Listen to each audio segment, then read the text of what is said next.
Yo, where's Judy? Judy! Hey! Judy! Trade time. We got a bunch of really cool stuff traded in today, including like just a whole lot of really uncommon Atari 2600 stuff. So I'm gonna go over all that right now. We got here, these are two copies of Cosmic Creeps. One of them with a better condition label, and the actual cartridge themselves are shaped differently. We got a few in this kind of, I've never seen this style of Atari 2600 cartridges before, but we also got Subscan. This is a Sega game. That's another thing you'll notice. A lot of these are Sega Atari 2600 games. We got Mogul Maniac, Congo Bongo, also Sega, a little bit of a more better known one. TaxScan, also Sega. We got Tutankhamun. That's a pretty common one. We got Buck Rogers, also Sega.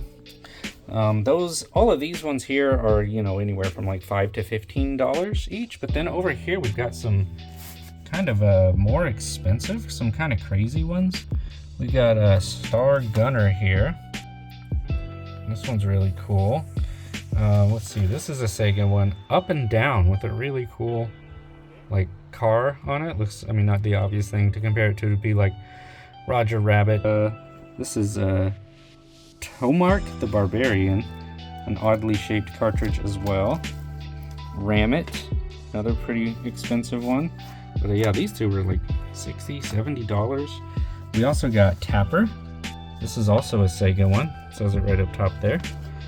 This one's really cool. It's like, I don't think it's Root Beer Tapper or whatever. It was before they like censored it or something. And then you got Survival Run with just a really cool art on it. Also, the Atari 2600 version of Spy Hunter. This is another Sega one. I didn't even know that this game came out on the 2600. I think everyone knows about the NES version and like the arcade, but that's pretty cool. And then the biggest one of all is this right here, Space Tunnel. Very rare and expensive game, just in general, but especially for Atari 2600. So I did some research on this one, and I found there were like 3 different cover variations for this game that I could find.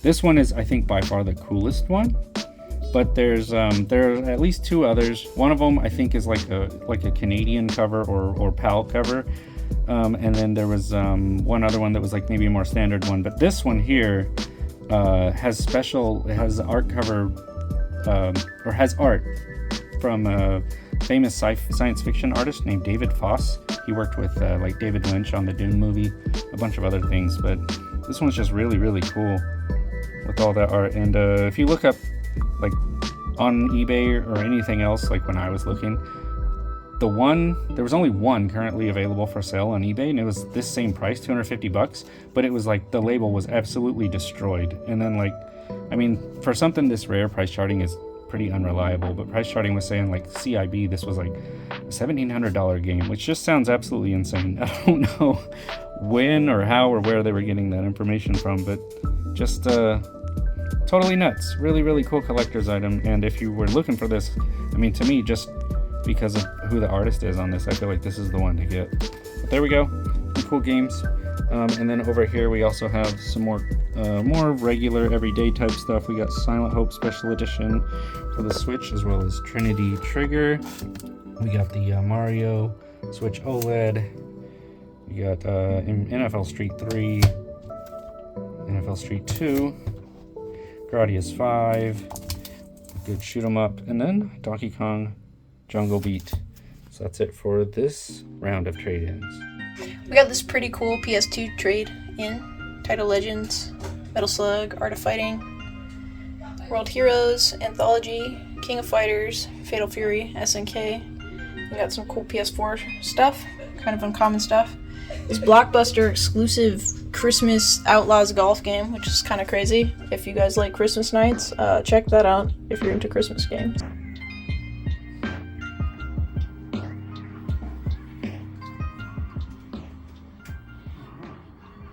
Alright, we got some bonk. Oh, that actually looks pretty good on the camera. Check this out. You can eat this dude. Hell yeah. How do you feel about bonk? This is a cool game. The screen is a little dusty, but overall, this thing's in pretty good shape, and it does work, which is kind of a Christmas miracle on its own. I got the case for it. I just wanted to put batteries in it, but yeah, it's otherwise in good shape. The screen is really yellow, but this is a cool game. I've never played it, so I'm just kind of testing it. What the heck? You see that? I can't get over this ledge. Oh no! Okay, wait, check this out. Oh. This is not going well. I can't get over. I'm just gonna die. I think your bonk speed running career is over, Steven. It's about to start. It's about to start. Oh, it's starting. Never mind. Is it? Oh, you can. Is this the run? You can switch. I didn't know that. What the heck? Oh, I could probably eat this dude. Ooh. Oh, what do you think, Marvel? About what? About bonk. It's good. You like bonk? Yeah, I You like bonk on Game Boy? I've never played Bonk on Game Boy, but I've played it on Super Famicom and PC Engine and TurboGrafx. It's not a lot of pickups, but I did want to show this off. It's one that I picked up online, and I got it from Japan, and I've been on a poster spree, so I've just been kind of buying posters. I've been trying to keep it on the cool, just because I didn't want to buy too many. But I just kind of bought this one. So I'm having Ocean help me. Thank you, Ocean. Unravel this. It's really sick. Wow, that's cool. It's a Dreamcast poster. It's for this game called Project Justice that came out on the Dreamcast.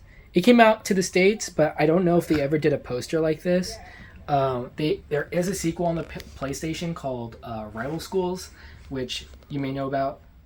It's a fighting game, for those who are unaware.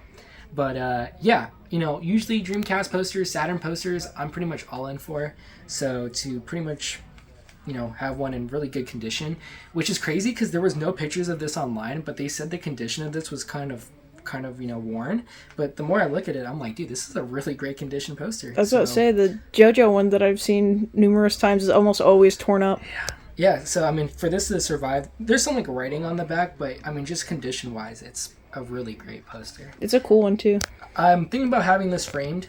Not sure where I would put this quite yet, but I have another poster that I want to show in a future video, but I just didn't bring it today. But this is cool. Thought it'd be cool for pickups. Yeah, congrats on the poster. Yeah, thank you so much, Ocean. For my second pickup, and this is pretty much the only ones I brought for this week, I got the Annapurna Interactive Collection. So this also came with a Switch case. It wasn't a really intricate case or anything, but it was cool. But I really just wanted mostly to show off this. So for you people out there who aren't aware of this collection, it's 12 games on one cartridge, which is crazy. And I'm serious. It's 12 games on one cartridge. And now they're not just mini games or games that you can just, it's not like an Atari collection or like a Taito collection. It's full-fledged games. So for them to be able to put 12 games on here, which you can maybe see right here, is just crazy. So notable ones, Donut County for sure, Kentucky Route Zero. Sayonara Wild Hearts. You need to play this, Steven. I definitely do. That's definitely one I want to play. Neon White. There's a couple games on here that never actually came out to Switch up until this collection. So for What Remains of Edith Finch is a game that is only in this collection to play physically on Switch. I believe there's another one, if I'm not mistaken. I just can't remember off the top of my head, but I think it may be the Ash one, Solar Ash. Might be that. It might be that, because I don't think that actually came out to Switch physically. Gorogoa definitely did. Kentucky Route, I remember. I think Donut County did as well. But it's just a great collection. It came out really pricey. It was $200, which isn't cheap, but I think you're saving, space because you're not having to buy. It's not bad because it's under $20 a game. Yeah. And a lot of these games retail are maybe $30-$40, which is I think is just a great deal. And I love the fact that it's all in one cartridge, so I don't have to keep pulling another game out, whatever. If I just want to sit down and play the whole collection, I could just play it through here. So I'm happy they did this. I know they did a PS4 one. I don't have a PS4, so to me, whether or not the PS4 or the Switch one runs better doesn't really matter to me. I'm just happy to have them on a handheld, on the go. I feel like a lot of these games, except maybe for the exception of Neon White, run really well in handheld. So I'm really excited to play Kentucky Route, What Remains of Edith Finch, Sayonara Wild Hearts, for sure. Those are my top 3 that I'm definitely going to play. But I've already beat Neon White, and if you haven't played Neon White, you definitely should. So, but a cool collection. Not as cool as that hat, Steven. Yes, I'm being sponsored by Brittany. Judy. All right. Bye, Judy. This is the Sega Dreamcast Samba de Amigo Maraca controllers with the mat and everything. This is a US version. You can, one of the most obvious ways to tell the US from the Japanese version is the logo here. On the Japanese version, where it's black is orange, and then the logo is either white or black. It's like either reversed or, yeah, something like that. Good. Yeah, but the logo here is orange, or the field is orange, and then the logo, I forget if it's black or white. All the cool Samba de Amigo art. It's really cool. Very neat. It's in pretty good shape overall. This is what the little mat looks like that you stand on with your little feets. You. Does it smell like feet? I hope not. Yeah, very uncommon item That we these days. I think we've had it like twice, so in almost 3 years. So come buy it. Yeah, pretty cool. Look at the little guy. We also got Gran Turismo Operation Raccoon City. This is a special edition with a steelbook.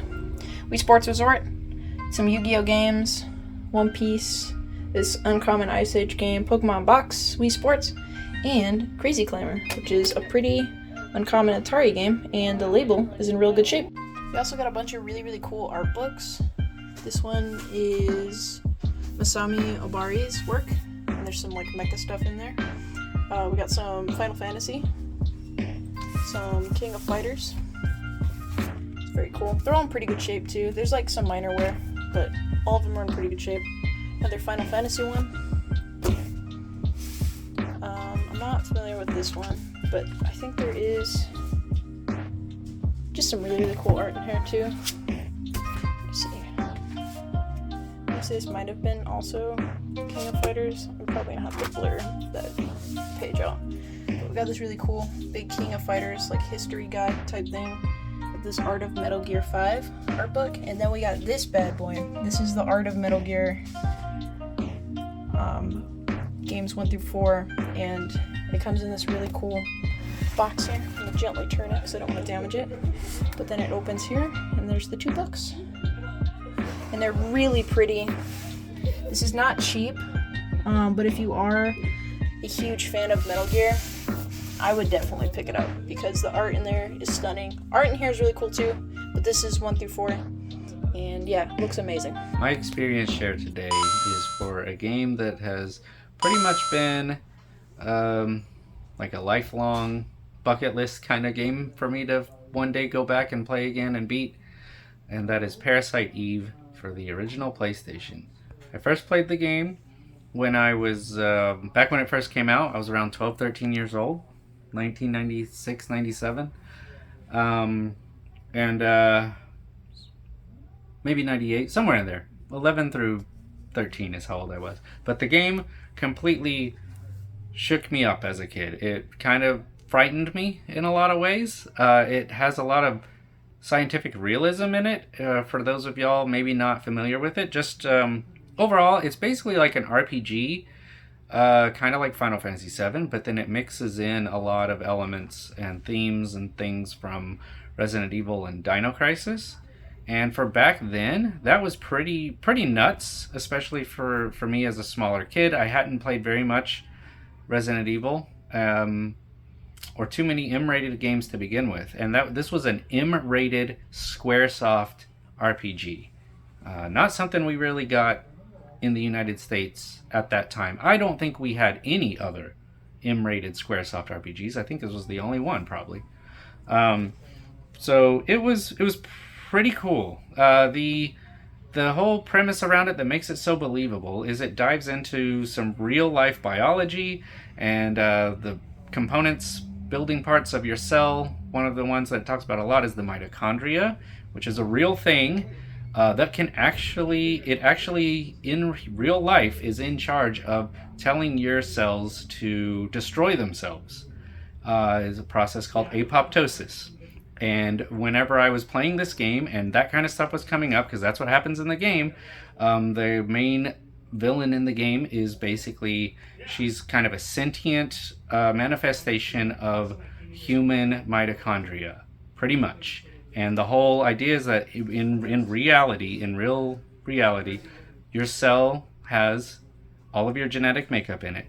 But aside from your 26 chromosomes that make yourself up, there's or 23 chromosomes, whatever it is. There's a separate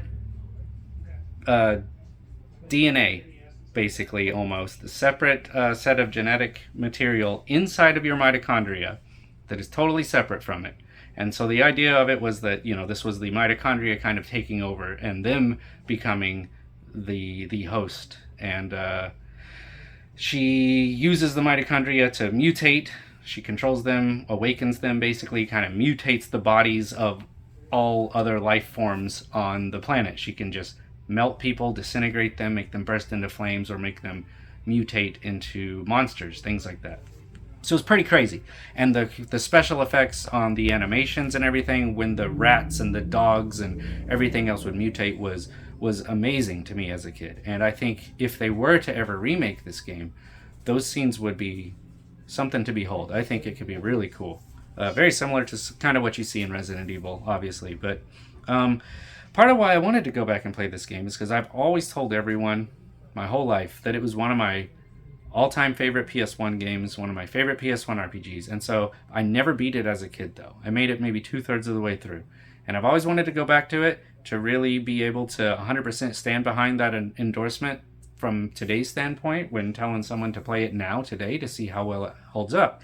And after playing through it, my goal for 2023 early on was to play that game, finally, to finish it. And I wanted to play it over the month of December, around the holiday, because that is when the game is set place, or that is when the game takes place in the game. All the events happen, it opens up on Christmas Eve, and all the events take place within just a few days around Christmas, and it has a whole lot of Christmas themes and display pieces and everything in it. So it felt amazing, honestly, playing it around that time. It was so perfect. I loved it. And I wanted to see how well it holds up, and I can say after playing through it, beating it now, it 100% holds up extremely well.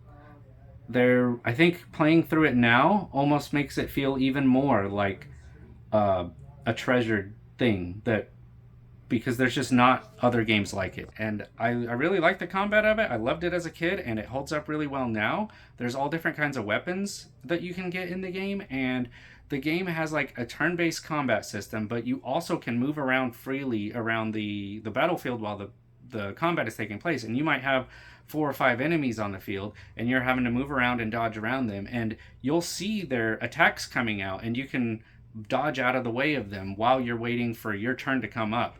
And it becomes really cool. And a lot of the attacks might be difficult to dodge. There might be multiple of them going off at the same time. So it adds a lot of kind of strategy and tension to it. Yeah, after playing through the game again now, I 100% fully endorse Parasite Eve on the original PS1. I still think, after playing through it now, it probably is a top 5 PS1 RPG for me. I do plan to play the second game at the very least at some point. Hopefully it's good. Hopefully they could, I don't know, remake the first game at the very least. Maybe do a reboot. Maybe do a sequel, something. Maybe somehow figure out a way to do a sequel that writes out the third birthday, because apparently it's terrible. But man, please, Squaresoft, revisit the Parasite Eve franchise.